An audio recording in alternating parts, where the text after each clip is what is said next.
confettis. Il fallait faire gaffe. Et cette année-là, les poissons avaient décidé de se réunir en grande cérémonie pour élire leur roi. Et donc, ils avaient envoyé par courrier hydraulique, hein, c'est pas le courrier électronique des poissons, ils avaient envoyé des invitations à tout le monde des poissons, et ils étaient tous là, ils étaient tous venus. Et il y avait la sèche, Sylvie la sèche, qui avait mis ses belles robes d'argent, de brillance. Il y avait Cheval Gris, le qui était tout vêtu de son costume gris, des requins.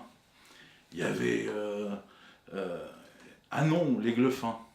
Anon, l'aigle-fin, il essayait de nettoyer ses écailles pour enlever les 2 taches qui avaient été faites par les doigts du diable quand il avait essayé de l'attraper.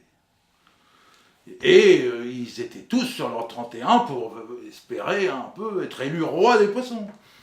Mais bon, dans le peuple des poissons, ils s'étaient arrangés, et puis ils avaient décidé entre eux, avant le grand congrès, ils avaient décidé d'élire le maquereau, qui s'appelait Emmanuel, à pas confondre avec un homme célèbre. Et donc, étant donné qu'il avait eu vent de l'affaire, le maquereau, il s'était dit, bon, bah, je vais me faire un costume. Donc il avait laissé son costume d'ordinaire pour s'en faire un. Il s'était pris les couleurs de l'arc-en-ciel, il s'était peint les écailles avec des grands traits d'or, de vert, de jaune, et des rayures. Si le fait qu'il était méconnaissable. Et le voilà qui se pointe à l'assemblée des poissons. Les poissons, ils disent ah bah non, on me connaît pas, toi. Puis t'es qui habillé comme ça non, c'est le maquereau qu'on veut voir pour toi, dégage, et ils l'ont viré. Et c'est comme ça que le hareng, avec sa belle livrée d'argent, a été élu le roi des poissons. Et pendant ce temps-là, il y en avait qui étaient arrivés en retard, notamment le carlet, qui avait passé tout son temps à essayer de peindre ses écailles de points rouges, qu'il était arrivé en retard.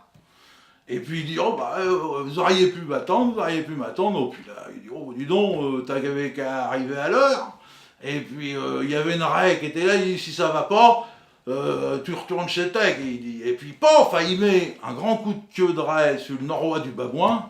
Et c'est comme ça que depuis ce temps-là, les carlets ont la bouche sur le côté. Vous pouvez là encore le vérifier à la poissonnerie sur le port.